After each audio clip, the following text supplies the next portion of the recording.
السلام علیکم ورحمۃ اللہ وبرکاتہ۔ الحمد للہ رب العالمین والصلاة والسلام علی رسولہ الامین۔ قال النبی صلی اللہ علیہ وسلم من تعلق تمیمۃ فلا اتم اللہ لہ۔ آج کے اس درس میں انشاءاللہ ہم جانیں گے کہ تعویذ گنڈا پہننا شریعت کی نظر میں کیسا ہے۔ خصوصاً آپ کے شہر کے اندر بہت سارے مرد، بچے، عورتیں ایسی ہوں گی جن کے گلوں میں، کمر میں، ہاتھ میں، بازو میں کچھ نہ کچھ بندھا ہوگا۔ کچھ دن پہلے ہی میں نے ایک صاحب کو دیکھا، بہترین بڑی والی تعویذ گلے میں پڑی تھی، اور ایک نہیں دو۔ ان کو کچھ نہیں پتا کہ اس کے اندر ہے کیا، بس ان کے لیے یہی دلیل ہے کہ بڑے عالم نے لکھ کے دیا ہے۔ تعویذ کا تعلق ہماری اور آپ کی نظر میں کیا ہے؟ علاج سے۔ ہم اور آپ کیا کرتے ہیں؟ بیماری ہو جائے تو اس کے علاج کے لیے دو طریقے، ایک دوا، ایک دعا۔ دعا کو شاید ہم تعویذ کو دعا کے زمرے میں جوڑتے ہیں، اور اس سے پہلے والے دھاگے والے درس میں نے بتایا تھا کہ علاج کے یہ دونوں طریقے، اس میں ضروری ہے کیا کیا شرطیں، وہ ہم نے بیان کی تھی۔ باقاعدہ تعویذ کے اوپر ایک مفصل خطبہ جمعہ بھی میں نے دیا تھا، جو میرے چینل پہ موجود ہے، پوری تقریر موجود ہے۔ اللہ کے نبی صلی اللہ علیہ وسلم کی میں نے حدیث پڑھی، مسند احمد کی روایت ہے 17404۔ اللہ کے رسول کہتے ہیں من تعلق تمیمۃ فلا اتم اللہ لہ، جس نے تعویذ لٹکایا اپنے گلے میں یا کسی دوسرے کے گلے میں، دوسرے کے گلے میں، اپنے بچے، بیوی، رشتہ دار، اپنے ماتحت کسی کے گلے میں، یہ اعتقاد رکھتے ہوئے کہ یہ شفا دے گی یا شفا کا یہ ذریعہ ہے، تو اللہ کے نبی صلی اللہ علیہ وسلم اس حدیث کے اندر فرما رہے ہیں اللہ تعالیٰ اس کی مراد کو پوری نہ کرے۔ فلا اتم اللہ لہ، اللہ تعالیٰ اس کے مقصد کو پورا نہ کرے، یعنی جس لیے آپ نے تعویذ پہنی ہوئی ہے اللہ آپ کو شفا نہ دے۔ یہ کس کی بد دعا ہے؟ یہ اللہ کے رسول صلی اللہ علیہ وسلم کی بد دعا ہے۔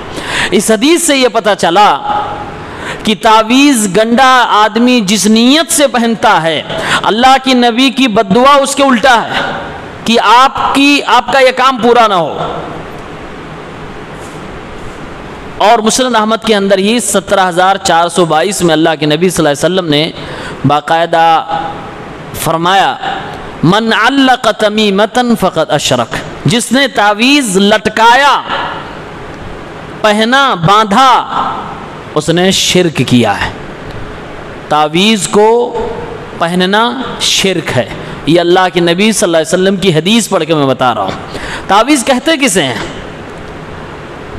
عرب میں مشرکین کا تعلق اللہ سے بہت زیادہ ٹوٹ چکا تھا، وہ اللہ کے وجود کو مانتے تھے لیکن اللہ رب العالمین سے شفا نہیں طلب کرتے تھے۔ وہ ان تعویذ گنڈوں کے ذریعے سے، پتھروں کے ذریعے سے شفا طلب کرتے تھے۔ تو تعویذ کچھ ایسی چیزوں کو کہتے ہیں کہ جس کو لوگ اپنے بچوں کے گلوں میں ڈالتے تھے اس نیت سے کہ اسے نظر بد نہ لگے، کسی کی بری نگاہ نہ لگے، اس لیے گلے میں پہنا دیا کرتے تھے۔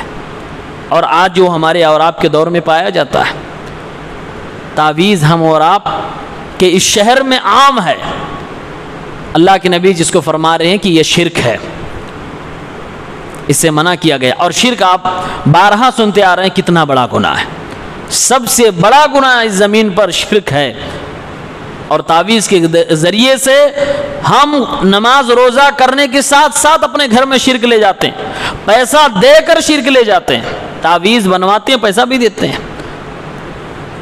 ایسے ہی عالموں کے بارے میں اللہ نے قرآن کے اندر کہا ہے جو باطل طریقے سے لوگوں کے جیب سے پیسہ لیتے ہیں، فرمایا اللہ تعالیٰ نے کہ کچھ ایسے بھی ہیں دینی رہنما، یہود و نصارہ کے علماء کے بارے میں بات کی جا رہی ہے کہ جو لوگوں کے مال کو باطل طریقے سے کھاتے، اس دور میں بھی مسلمانوں کی اس جماعت میں بھی، امت اسلامیہ میں بھی اگر کوئی عالم اپنے آپ کو کہلوانے والا ہے اور وہ شریعت کے خلاف کوئی کام کر کے پیسہ لیتا ہے تو اسی آیت کے زمرے میں آئے گا۔ وہ جو باطل طریقے سے لوگوں کے پیسے کھا رہا ہے، وہ اس کی کمائی حرام کی کمائی ہے، اس لیے یہ شرک ہے، نبی کی بد دعا ہے کہ اللہ تعالیٰ اس کی منوکامنا مرادیں نہ پوری کرے۔ تو ہم یہی آپ کو دعوت دیں گے کہ آج سے، ابھی سے، اگر آپ کے بازو میں گلے میں تعویذ ہے تو توڑ ڈالیے، بچوں کے گلے میں آپ نے پہنا رکھے ہیں تو توڑ ڈالیے، بیوی کے گلے میں کسی بھی وجہ سے پہنا رکھے ہیں توڑ ڈالیے۔ مصیبت یہ ہے کہ لوگ تعویذ توڑنے سے بھی ڈرتے ہیں کہ کہیں ایسا نہ مجھے کچھ ہو جائے۔ اتنی بدعقیدگی اور اتنا ایمان کمزور ہے کہ ایک یہ تعویذ کاغذ کا جو شریعت کی نظر میں جائز نہیں ہے، اس کو توڑنے اور کاٹنے میں انسان ڈر رہا کہ مجھے کچھ ہو جائے گا۔ سنن ابی داؤد میں کتاب الطب کے اندر 3883 نمبر پر حدیث ہے، اللہ کے رسول صلی اللہ علیہ وسلم نے فرمایا ان الرقى والتمائم والتوالة شرک، یہ شرکیہ تعویذ، یہ رقیہ شرکیہ تعویذ جو لکھ کے دیتے ہیں وہ تعویذ ہے، اور ایک رقیہ ہوتا ہے یہ آدمی پڑھ کے پھونکتا ہے لیکن اس میں دعائیں نہیں ہوتی ہیں، قرآن کی آیتیں نہیں، تام جھام شرک جو پاکنڈی بابا لوگ کرتے ہیں، یہ سب اللہ کے نبی صلی اللہ علیہ وسلم فرما رہے ہیں شرک ہے۔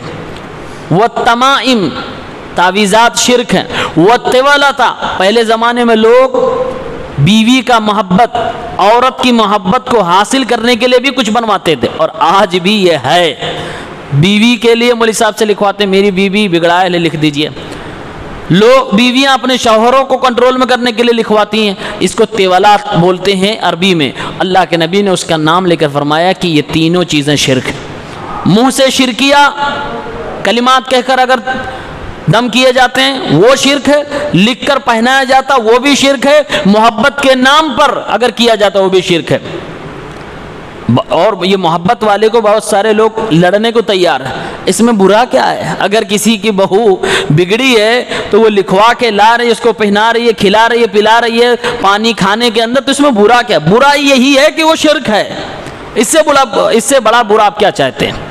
اسی لیے اللہ کے نبی صلی اللہ علیہ وسلم نے فرمایا ہے، صحیح مسلم کتاب الزینہ واللباس کے اندر 2115 نمبر پر حدیث آئی ہوئی ہے، چیپٹر جہاں کپڑے پہننے کے تعلق سے، زینت کی چیزوں کے تعلق سے بیان کیا گیا ہے، وہاں اللہ کے نبی نے یہ بیان فرمایا لا یبقین فی رقبۃ بعیر قلادۃ من وتر الا قطعت، کسی بھی جانور کے، یہ انسان کی بات نہیں ہو رہی، جانور کے گلے میں بھی اگر کوئی تعویذ، گنڈا، تانت، دھاگا باندھا ہوا ہے اس نیت سے تو اللہ کے نبی نے فرمایا اسے کاٹ دیا جائے، چھوڑا نہ جائے۔ کاٹنے کا حکم دیا ہے اگر جانوروں کے گلے میں بھی ہو۔